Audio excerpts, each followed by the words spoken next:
Chekeme FM.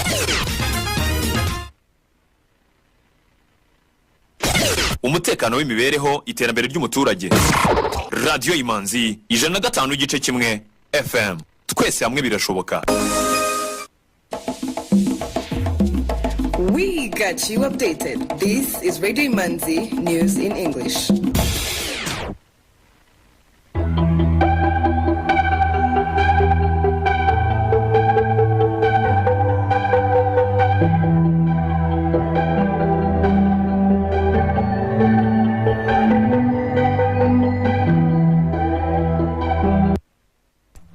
Good evening, dear listener. Thank you for tuning in. This is Radio Imanzi 105.1 FM, broadcasting from Kigali. Here are the news in English, brought to you by Alvin Umngari. The headlines.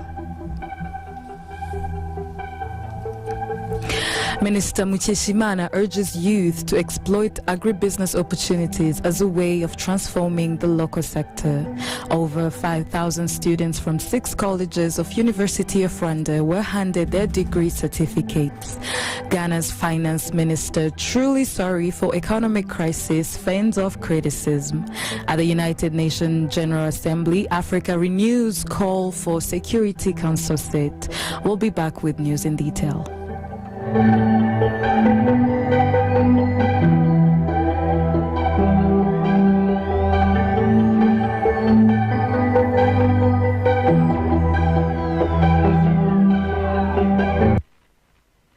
Welcome back. Let's detail the headlines. Minister Mucheshimana urges youth to exploit agribusiness opportunities as a way of transforming the local sector. The Minister of Agriculture and Animal Resources, Geraldine Mucheshimana, urged young people to fully explore the field of agriculture as a way of transforming the local sector. She was speaking earlier this week during the graduation ceremony of IPRC Kigali, where over 356 youth graduated in the agribusiness field. The graduates received certificates as part of the first cohort of the Rural Youth Employment Report named RYES project, where students completed experiential learning in 10 agribusiness courses. The minister urged them not to take the skills they have acquired for granted, for they will help in transforming the local agriculture sector. She thanked them for completing the courses and encouraged them to keep pursuing agribusiness, for it is essential in people's daily lives.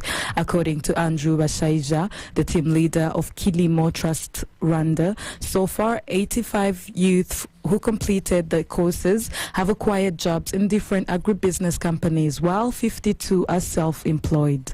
Bashaija also mentioned that around 25 of the youth have a hearing disability and have secured jobs. Sylvie Mucho, the Vice Chancellor of Rwanda Polytechnic, said the curriculum for the courses the youth took encompasses essential skills required for them to practice a particular vocation, let alone entrepreneurship skills.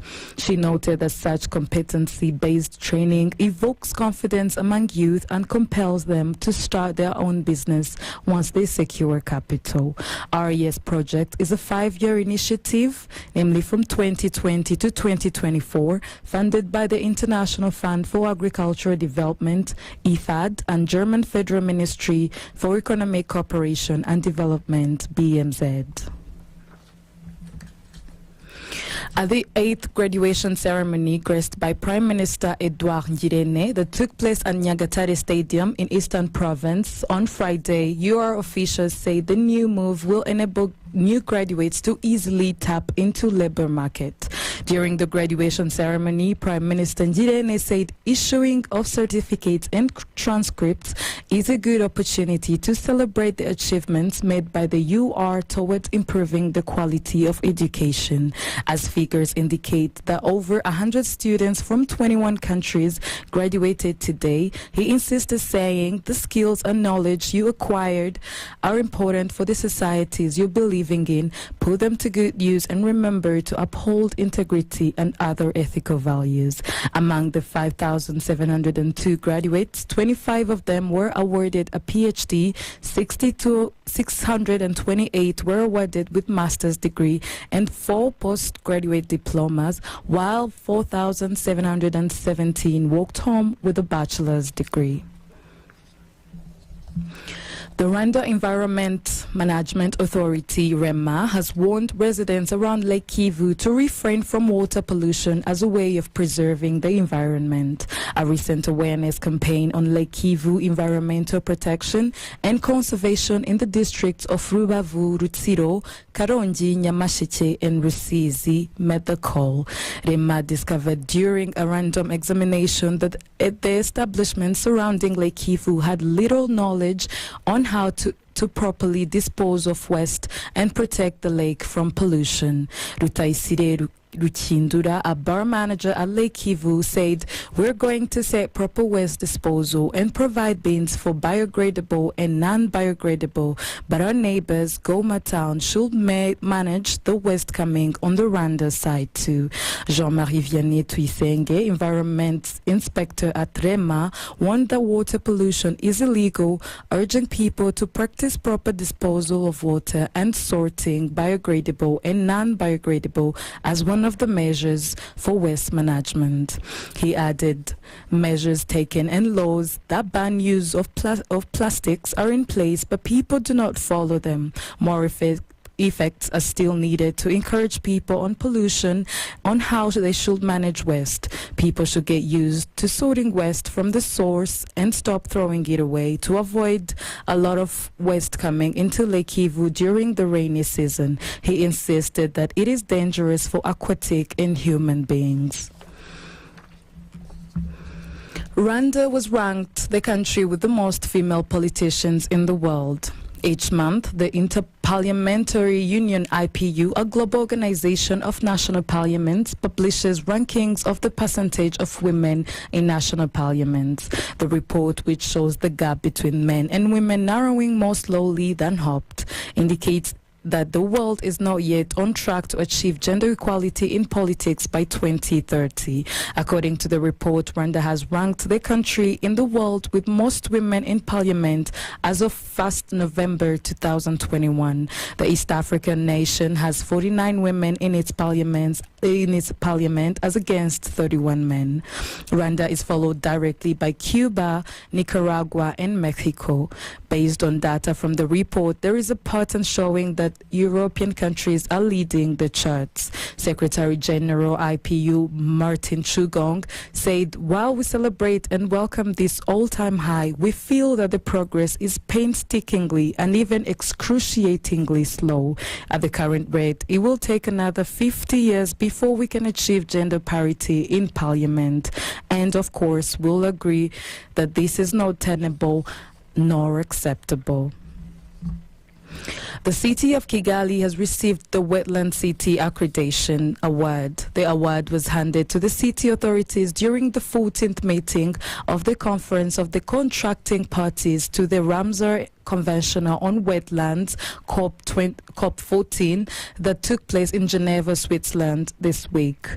The Ramsar Convention is an international treaty for the conservation and sustainable use of wetland sites designated to be international importance. The COP14 convenes governments, civil society, youth, academia, and media to raise actions to protect and restore wetlands, the most valuable ecosystem for people and for nature. The achievements that earned Kigali the recognition is the fact that all illegal business activities inside wetlands were evacuated, and that the city has a wetland master plan for supporting efficient management and utilization of its wetland system sustainably. Some of the wetland conservation projects that stand out in Kigali include the restoration of the Nyandungu wetland into a healthy urban wetland ecotourism park. Martha Rojas Urego, Secretary General of the Ramsar Convention, said, "As cities grow and demand for land increases, the tendency is to encroach on wetlands which are often viewed as wasteland. He added urban wetlands are prized land, not wasteland, and they should be integrated into the development and management plans of cities. We'll be back with economic news. Economic news is a regular feature on Radio Imanzi.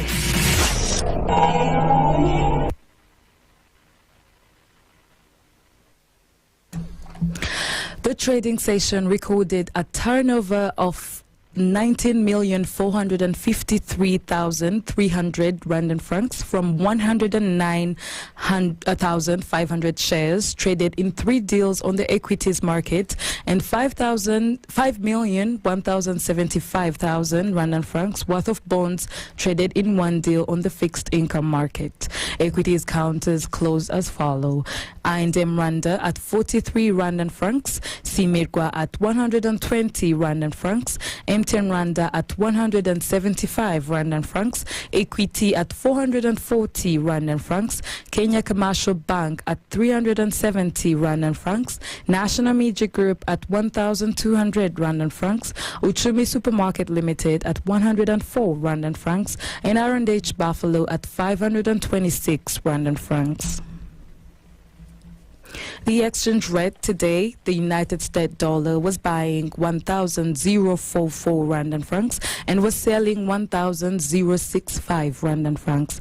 The British pound was buying 1,241 rand and francs and it was selling 1,266 rand and francs. The euro buying price was 1,082 rand and francs and the selling price was 1,104 rand and francs. The Kenyan shilling buying price was 8.5 rand and francs and the selling price was 8.7 rand and francs. The Tanzanian shilling buying price was 0.44 rand and francs and the selling price was 0.45 rand and francs. The Ugandan shilling was buying 0.27 rand and francs and it was selling 0.28 rand and francs. The Burundian francs was buying 0.50 rand and francs and it was selling 0.51 rand and francs. We'll be back shortly with international news. Some items of international news on Radio Imanzi.